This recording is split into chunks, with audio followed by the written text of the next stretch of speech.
Hi friends, welcome to Meera's novella. ഇനിയെന്നും ഭാഗം 14. പിന്നിൽ വാതിലടയുന്ന ശബ്ദം കേട്ട് ദേവു തിരിഞ്ഞു നോക്കിയതും മുന്നിൽ നിൽക്കുന്ന ആളെ കണ്ട് പകച്ചു നിന്നു. ഡേവിഡ് ഒരു ഭാവവ്യത്യാസവുമില്ലാതെ ദേവുവിനടുത്തേക്ക് നടന്നു ചെന്നു. അവനെ തെറ്റിദ്ധരിച്ചതിലുള്ള മനപ്രയാസത്തിൽ അവൾക്ക് അവന്റെ മുഖം ഉയർത്തി നോക്കാൻ പോലും കഴിഞ്ഞില്ല. ഡീ ഭദ്രകാളി! അവന്റെ പിടിയിൽ അവൾ ഞെട്ടി അവന്റെ മുഖത്തേക്ക് നോക്കി. അവന്റെ മുഖത്ത് ഇന്നലെ തന്നെ കണ്ടപ്പോഴുള്ള വെറുപ്പ് ഇപ്പോൾ ഇല്ല എന്നത് അവളെ ആശ്ചര്യപ്പെടുത്തി. അല്ല, ഇന്നലെ നിന്റെ അനുവാദമില്ലാതെ ദേഹത്ത് തൊട്ടെന്ന് പറഞ്ഞ് നീ എന്റെ കരണം തല്ലി പൊളിച്ചില്ലടി. ഇന്നെന്താ നീ എന്നെ അടിക്കാത്തേ? നോക്കിയാൽ ഇന്നലത്തെക്കാളും വൃത്തികേടല്ലേ ഞാൻ ഇന്ന് ചെയ്തത്. എന്നിട്ടെന്തേ നിന്റെ കൈ എനിക്ക് നേരെ പൊന്തിയില്ല? അവന്റെ ചോദ്യത്തിന്റെ അർത്ഥം മനസ്സിലാവാതെ അവൾ അവനെ മിഴിച്ചു നോക്കി. എന്താ ചോദിച്ചതെന്ന് നിനക്ക് മനസ്സിലായില്ലേ? ഇന്നലെ ഞാൻ നിന്റെ ദേഹത്ത് തൊട്ടു, ഇന്ന് ഞാൻ നിന്റെ സാരി വലിച്ചഴിച്ചു. അപ്പോ ഇന്നും എന്നെ തല്ലേണ്ടതല്ലേ? നീ എന്ത് കരുതി ഇന്നലെ ഞാൻ നിന്നെ തൊട്ടത് കാമം കൊണ്ടാണെന്നോ? എങ്കിൽ നിനക്ക് തെറ്റി. നിന്നെ എന്നല്ല, പെണ്ണെന്ന വർഗത്തിലെ ഒരുത്തിയെയും ഡേവിഡ് ആ കണ്ണോടെ നോക്കില്ല. കാരണം അറിയണോ നിനക്ക്? വെറുപ്പാണ് എനിക്ക് നീയടക്കമുള്ളവരോട്. എത്ര ചങ്ക് പറിച്ച് സ്നേഹിച്ചാലും പെണ്ണിനാണുങ്ങളെ ചതിക്കാൻ മാത്രമേ അറിയൂ. ചിരിച്ചും കരഞ്ഞും അവർ വേണ്ടതൊക്കെ സ്വന്തമാക്കും. അവസാനം കറിവേപ്പില പോലെ പ്രണയവും പ്രണയിച്ചവനെയും വലിച്ചെറിയും. ദേവി പറഞ്ഞതും അവന്റെ സ്വന്തം ജീവിതത്തിലുണ്ടായ കാര്യമാണ് പറയുന്നത് എന്ന് മനസ്സിലായതും ദേവു മൗനം പാലിച്ചു.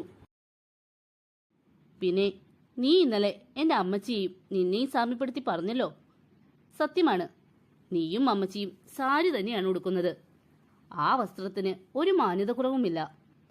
പക്ഷേ സാരി ഒരല്പം തെന്നി നീങ്ങിയാൽ കാണുന്ന നഗ്നതയിലേക്ക് ജെയിംസിനെ പോലുള്ള മക്കളുടെ കണ്ണ് ചെല്ലുക നിന്നെ പോലുള്ള ചെറുപ്പക്കാരുടെ ആകുമ്പോഴാകും. അതുകൊണ്ട് എന്ത് വസ്ത്രം ധരിച്ചാലും ശ്രദ്ധിച്ചില്ലെങ്കിൽ അവസാനം കരയാറാവും. ധരിക്കുന്ന വസ്ത്രത്തോടൊപ്പം നിൽക്കുന്ന ചുറ്റുപാടിനെ പറ്റിയും ഒരു പെണ്ണ് ബോധവതി ആവണം. ഡേവിഡ് പറഞ്ഞപ്പോഴാണ് ഇന്നലെ ഹാളിൽ താൻ ചായ കൊടുക്കുമ്പോൾ ജെയിംസും കൂട്ടുകാരും ഉണ്ടായിരുന്ന കാര്യം ദേവുവിന് ഓർമ്മ വന്നത്. അവളുടെ കണ്ണുകൾ വീണ്ടും നിറഞ്ഞൊഴുകി. ഞാൻ ശ്രദ്ധിച്ചില്ല, തെറ്റിദ്ധരിച്ചു പോയി, എന്നോട് ക്ഷമിക്കണം. കരച്ചിലിനിടയിലും അവൾ എങ്ങനെയൊക്കെയോ പറഞ്ഞൊപ്പിച്ചു. അവളുടെ നിറഞ്ഞ കണ്ണുകൾ അവനെ അസ്വസ്ഥമാക്കി. എപ്പോഴും തന്റെ മുന്നിൽ വീറോടെ നിന്ന് സംസാരിക്കുന്നവൾ ഇന്ന് തല കുനിച്ചു നിൽക്കുന്നത് അവൻ എന്തുകൊണ്ടോ സഹിച്ചില്ല. അയ്യോ, ഭദ്രകാളി കരയാണോ? നിനക്ക് ക്ഷമ ചോദിക്കണം എന്ന് നിർബന്ധമാണെങ്കിൽ ദാ എന്റെ കാല്, അത് പിടിച്ച് ക്ഷമ ചോദിക്കേ. അല്ലാതെ ഇതുപോലുള്ള പാർച്ചിലൊന്നും എനിക്ക് വേണ്ട. ദേവുവിനെ ചൊടിപ്പിക്കാനായി ദേവി പറഞ്ഞു. അത് കേട്ടതും ദേവുവിന്റെ മുഖത്തെ സങ്കടം മാറി ദേഷ്യം നിറഞ്ഞു. അവൾ കണ്ണുകൾ അമർത്തി തുടച്ചു. അത് കണ്ടതും ദേവിക്ക് ചിരി വന്നെങ്കിലും അവൾ കാണാതെ അത് മറച്ചു പിടിച്ചു. ഇപ്പൊ കാണാം ഭദ്രകാളിയുടെ തുള്ളൽ, അവൻ മനസ്സിൽ വിചാരിച്ചു. ഞാൻ എന്തിനു നിങ്ങളെ കാല് പിടിക്കണം? ശരിയാ, ഞാൻ കാര്യം മനസ്സിലാക്കാതെ നിങ്ങളെ തല്ലിയത് തെറ്റ് തന്നെയാ. പക്ഷേ നിങ്ങൾക്ക് ആ തല്ല് ആവശ്യം തന്നെയാ. ഇപ്പൊ പറഞ്ഞ കാര്യം സൗമ്യമായി എന്നോട് പറഞ്ഞാലും എനിക്ക് മനസ്സിലാകുമായിരുന്നു. അതിനു പകരം നിങ്ങൾ എന്നെ പറ്റി അനാവശ്യം പറഞ്ഞു. പോരാത്തതിന് എന്റെ ദേഹത്ത് തൊട്ടു. ഇനിയും എന്നെ തൊട്ടാൽ ഞാൻ അടിക്കും. വീറോടെ അവൾ പറഞ്ഞതും ദേവി ചുണ്ടിൽ ചെറുചിരിയോടെ അവളുടെ അടുത്തേക്ക് നടന്നു. താൻ ദേഷ്യത്തിൽ വാ വിട്ട് പറഞ്ഞു പോയതോർത്ത് ദേവു സ്വന്തം തലക്കിട്ട് കൊട്ടി. അവൻ മുന്നോട്ട് വരുന്നത് കണ്ടതും അവൾക്കുള്ളിൽ ഭയം തോന്നി. അവൻ അടുത്തേക്ക് വരുന്നതിനനുസരിച്ച് അവൾ പുറകോട്ട് നടന്നു. പിന്നിൽ ചുവരിൽ തട്ടി നിന്നതും അവൾ തന്റെ മുന്നിൽ നിൽക്കുന്നവനെ പകച്ചു നോക്കി. അവൻ ഒന്നുകൂടെ അവളിലേക്ക് അടുത്തു നിന്നതും അവൾ തന്റെ ശ്വാസം പോലും പിടിച്ചുവെച്ചു. ശ്വാസം വിട്ടാൽ തന്റെ നെഞ്ച് അവന്റെ നെഞ്ചിൽ തട്ടുമെന്ന് അവൾക്കറിയാമായിരുന്നു. അവന്റെ മുഖം അവളിലേക്ക് അടുത്തു വന്നതും ദേവു പേടിയോടെ കണ്ണിറുക്കിയടച്ചു. താൻ ഇട്ടിരിക്കുന്ന ഷർട്ട് ഉയരുന്നത് പോലെ തോന്നിയതും അവൾ ഉൾക്കിടിലത്തോടെ കണ്ണു തുറന്ന് അവനെ നോക്കി.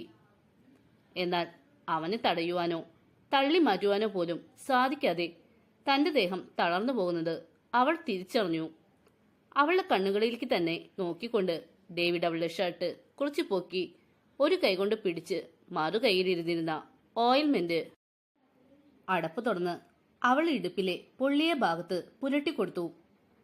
അവന്റെ വിരൽ തുമ്പ് അവളുടെ ശരീരത്തിൽ തൊട്ട നിമിഷം വല്ലാത്തൊരു കുളിര് അവളുടെ ശരീരത്തിലൂടെ ആ നേരം കടന്നുപോയി.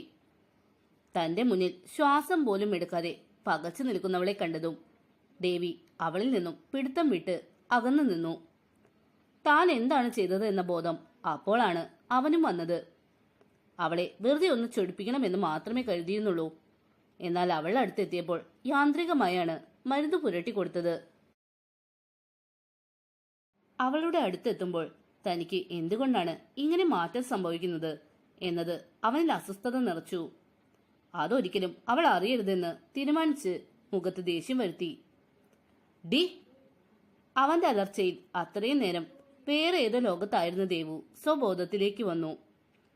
ദാ ഈ ഓയിൽമെന്റ് 3 നേരവും അവിടെ പുരട്ടണം, ഇല്ലെങ്കിൽ ഇൻഫെക്ഷൻ ആവും. അത്രയും പറഞ്ഞ് അവൻ വേഗം തിരിഞ്ഞു നടന്നു. വാതിൽക്കലെത്തിയതും അവൻ തിരിഞ്ഞ് അവളെ നോക്കി. നീയല്ലേടി പറഞ്ഞത് നിന്നെ തൊട്ടാൽ എന്നെ തല്ലുമെന്ന്? എന്നിട്ടിപ്പോ എന്തേ നിന്റെ കൈ പൊങ്ങാത്തെ? അവളെ നോക്കി പുച്ഛിച്ച് പറഞ്ഞുകൊണ്ട് ദേവി പുറത്തേക്ക് പോയി. അവൻ പോയി കഴിഞ്ഞതും അവൾ കുറെ നേരം അതേ നിൽപ്പ് തുടർന്നു. കുറച്ചു മുന്നേ നടന്ന കാര്യം ആലോചിച്ചപ്പോൾ തലയ്ക്ക് ഭ്രാന്ത് പിടിക്കുന്ന പോലെ തോന്നി. അതിൽ കൂടുതൽ തന്റെ ദേഷ്യം പിടിപ്പിക്കാനായി അവൻ വീണ്ടും തന്റെ ദേഹത്ത് തൊട്ടത് ഓർമ്മ വന്നതും അവൾക്ക് അവനോട് ദേഷ്യം തോന്നി. കണ്ണടച്ച് ദേഷ്യം നിയന്ത്രിച്ചു ഒരു നിമിഷം അവൾ നിന്നു. അതിനുശേഷം വേഗം സാരി മാറി അടുക്കളയിലേക്ക് ചെന്നു. മേരി പണി ചെയ്യുന്നതിൽ നിന്നും ദേവുവിനെ തടഞ്ഞെങ്കിലും ദേവു അതൊന്നും സമ്മതിക്കാതെ തന്റെ പണികളിലേക്ക് തിരിഞ്ഞു. വീട്ടിൽ വെച്ച് പാട്ട് നടത്തുന്നതിനാൽ പിന്നീട് അങ്ങോട്ട് അതിനായുള്ള തിരക്കുകളിൽ പെട്ടതിനാൽ പിന്നെ ഒന്നിനെ പറ്റിയും ആലോചിക്കാനുള്ള സമയം ദേവുവിന് കിട്ടിയില്ല. മോളെ, നാളെ നേരത്തെ തന്നെ അഞ്ജുവിനെയും അനുവിനെയും അമ്മു മോളെയും കൂട്ടി വന്നേ. നീ ഇവിടെ വന്ന് തുടങ്ങി അന്ന് തൊട്ട് കാണാൻ കൊതിച്ചിരിക്കുക ഞാൻ അവരെ, പ്രത്യേകിച്ചും അമ്മുമോളെ. ഇനി ഒരു ഒഴിവും പറയണ്ട, കേട്ടല്ലോ? അയ്യോ അമ്മച്ചി, അതൊന്നും വേണ്ട. ക്ഷണിച്ചല്ലോ, അത് തന്നെ സന്തോഷം. രാത്രിയല്ലേ അമ്മച്ചി, ആ നേരത്ത് വന്ന് തിരിച്ചു പോകുക ഞങ്ങൾ പെണ്ണുങ്ങൾ മാത്രമല്ലേ ഉള്ളൂ. അതും പോരാ, ഇവിടെ പാർട്ടിക്ക് വരുന്നതൊക്കെ വലിയ ആൾക്കാരായിരിക്കും. ഞങ്ങൾക്കാരും അറിയേയില്ല. അതുകൊണ്ട് ഞങ്ങൾ വരുന്നില്ല. വിഷമമൊന്നും തോന്നിക്കരുതേ അമ്മച്ചി. ദേവു ഒഴിവു പറഞ്ഞതും മേരിയുടെ മുഖം പരിഭവം കൊണ്ട് വീർത്തു. ദേവു മോളെ, ഒരു ഒഴിവും പറയണ്ട. നിങ്ങൾക്ക് പരിചയക്കാരായി ഞാനും മിച്ചായനും പിന്നെ ഇവിടെ അടുത്ത് ഉള്ളവരുമുണ്ട്. പോരാത്തതിന് ഞാൻ രവിയെയും ഉമയെയും വിളിക്കുന്നുണ്ട്. അപ്പോ ഇങ്ങോട്ട് വരാനും കൂടെ ആൾക്കാരായി. തിരിച്ചു പോകുന്നതും ഒന്നെങ്കിൽ അവർക്കൊപ്പമാവാം, അല്ലെങ്കിൽ ഇച്ചായനോ ദേവിയോ കിച്ചുവോ കിരണോ ആരെങ്കിലും ഉണ്ടാവും. പോരെ? ഇനി എതിരൊന്നും പറയണ്ട. എനിക്ക് നാളെ തന്നെ അമ്മു മോളെ കാണണം. അത്രയും പറഞ്ഞ് ദേവുവിന്റെ മറുപടിക്ക് കാത്തു നിൽക്കാതെ മേരി അകത്തേക്ക് പോയി. എന്തു ചെയ്യും എന്നറിയാതെ ദേവു ധർമ്മസങ്കടത്തിലായി. ഡേവിഡ് പറയുന്ന പോലെ ഇവരുടെ വീട്ടിലെ പരിപാടിക്ക് ചെല്ലാൻ മാത്രം യോഗ്യത തനിക്കില്ലെന്ന് ദേവുവിനെ അറിയാമായിരുന്നു. എന്നാൽ മേരി അമ്മയോട് എതിർത്ത് പറയാനും കഴിയുന്നില്ല. എന്തു നുണ പറഞ്ഞിട്ടായാലും നാളെ ഇങ്ങോട്ട് വരാതിരിക്കണമെന്ന് മനസ്സാലെ ദേവു ഉറപ്പിച്ചിരുന്നു. അമ്മച്ചിയെ എന്തെങ്കിലും പറഞ്ഞ് സമാധാനിപ്പിക്കാം. എന്നാൽ ആ കാലന്റെ മുന്നിൽ ചെന്നുപെട്ടാൽ മറ്റുള്ളവരുടെ മുന്നിൽ വെച്ച് തന്റെ യോഗ്യത പറഞ്ഞ് അപമാനിക്കുമെന്ന് അവൾക്കുറപ്പായിരുന്നു. പണി കഴിഞ്ഞ് ഇറങ്ങാൻ നേരവും മേരിയും ജോണും പാർട്ടിക്ക് ചെല്ലുന്നതിനെ പറ്റി ഓർമ്മിപ്പിച്ചിരുന്നു. അവരോട് സമ്മതം പറഞ്ഞ് തിരിച്ചു പോരുമ്പോൾ അവരോട് നുണ പറയേണ്ടി വന്നതിൽ അവൾക്ക് മനസ്സിൽ വല്ലാത്ത സങ്കടം തോന്നി. അമ്മയുടെ പൊന്നിന് വിശക്കുന്നില്ലടാ. അനുവിന്റെ മടിയിലിരുന്ന് കളിക്കുന്ന അമ്മുവിനെ പൊക്കിയെടുത്ത് വയറിൽ ഇക്കിളി കൂട്ടിയതും അമ്മുമോൾ കുടുകുടെ ചിരിച്ചു. വേണ്ടല്ലോ, അമ്മന് പാപ്പ വേഞ്ച. അയ്യോടി കുറുമ്പി, പാപ്പം കഴിച്ചില്ലെങ്കിൽ ഉവാവ് വരുമല്ലോ. അല്ല അനു, അഞ്ചു ഇവിടെ? മറ്റേത് ഞാൻ വരുമ്പോഴേക്കും എന്തെങ്കിലും തിന്നെ കൊണ്ടുവന്നിട്ടുണ്ടോ എന്നറിയാൻ ഉമ്മർത്ത് തന്നെ വന്ന് നിൽക്കാറുണ്ടല്ലോ.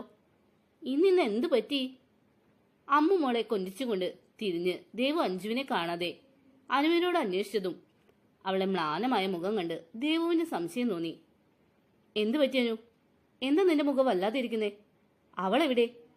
ചോദിച്ചുകൊണ്ട് അകത്തേക്ക് കടന്നതും ഹാളിൽ സോഫയിൽ കിടക്കുന്ന അഞ്ജുവിനെ കണ്ടു. ദേവു ആവലാതിയോടെ വേഗം ചെന്ന് അവളുടെ അടുത്തിരുന്നു. മോളെ അഞ്ജു, എന്തുണ്ടായി? എന്താ നീ കിടക്കുന്നേ? ദേവുവിന്റെ ശബ്ദം കേട്ടതും അഞ്ജു കണ്ണു തുറന്ന് കിടന്നിടത്തു നിന്നും എഴുന്നേറ്റു. ദേവുവിനെ കണ്ടതും അത്രയും നേരം പിടിച്ചു നിർത്തിയിരുന്ന സങ്കടം നിയന്ത്രിക്കാൻ പറ്റാതെ ദേവുവിനെ കെട്ടിപ്പിടിച്ച് അവൾ പൊട്ടിക്കരഞ്ഞു. അത് കണ്ട് ദേവുവിന്റെ തോളിൽ കിടന്നിരുന്ന അമ്മു മോളും ഉറക്കി കരഞ്ഞു തുടങ്ങി. അനു മോളെ ദേവുവിൽ നിന്നും വാങ്ങി സമാധാനിപ്പിച്ചു. കുറച്ചു നേരത്തേക്ക് ദേവു ഒന്നും പറയാതെ അഞ്ജുവിനെ ചേർത്ത് പിടിച്ചു. ഒന്ന് ആശ്വാസമായി എന്ന് തോന്നിയതും അഞ്ജുവിനെ തന്നിൽ നിന്നും അവൾ അകറ്റി മാറ്റി.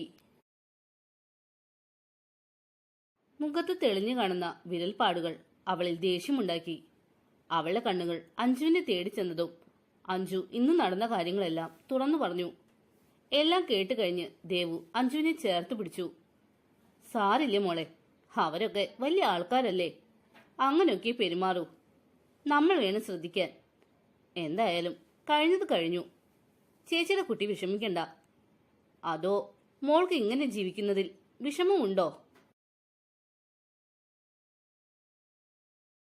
നിങ്ങളുടെ ചേച്ചിക്ക് നിങ്ങളെ എല്ലാ സുഖസൗകര്യങ്ങളും നൽകി നോക്കാൻ കഴിയാത്തതിൽ ദേഷ്യമുണ്ടോ? അതാണോ ഈ കണ്ണീരിന് കാരണം? ദേവു ചോദിച്ചതും അഞ്ജു ഞെട്ടി അവളെ മുഖം ഉയർത്തി നോക്കി. അടുത്ത ക്ഷണം അവളെ ഇറുക്കെ കെട്ടിപ്പിടിച്ചു. ഇത് കേട്ടുവന്ന അനുവും അമ്മുമോളെയും എടുത്ത് ദേവുവിനെ കെട്ടിപ്പിടിച്ചു.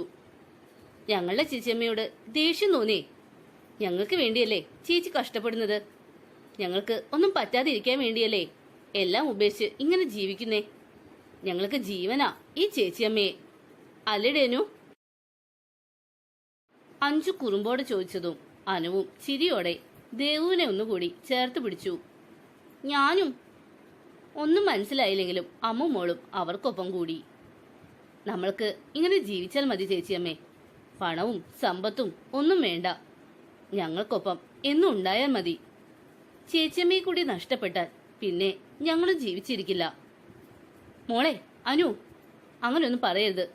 ഞാനുണ്ടാവും എന്നും കൂടെ. അവരോട് അത് പറയുമ്പോഴും അവളുടെ മനസ്സിൽ തന്നെ ഈ സ്ഥിതിയിലേക്ക് എത്തിച്ചവരോടുള്ള പക ആളിക്കത്തിക്കൊണ്ടിരുന്നു. നശിപ്പിച്ചിരിക്കും നിങ്ങളെ ഞാൻ ജീവന തുല്യം സ്നേഹിച്ചവരെ എന്നിൽ നിന്നും അകറ്റിയ നിങ്ങളോട് ഒരിക്കലും ഞാൻ ക്ഷമിക്കില്ല. കുറച്ചു കാലം കൂടി ഞാൻ ഈ ഒളിച്ചുകളി തുടരും. അത് കഴിഞ്ഞ് വരും ഞാൻ നിങ്ങളുടെ മുന്നിൽ, നിങ്ങളുടെ സർവനാശത്തിനായി. പക്ഷേ അതിനു മുന്നേ എന്റെ അനുവിനെയും അഞ്ജുവിനെയും അമ്മുമോളെയും എനിക്ക് സേഫ് ആക്കണം. അത് കഴിഞ്ഞ് തീർച്ചയായും വരും ഞാൻ. മനസ്സിൽ നുരഞ്ഞു പൊന്തി വന്ന ദേഷ്യം അവൾ കണ്ണുകൾ അടച്ച് നിയന്ത്രിച്ചു.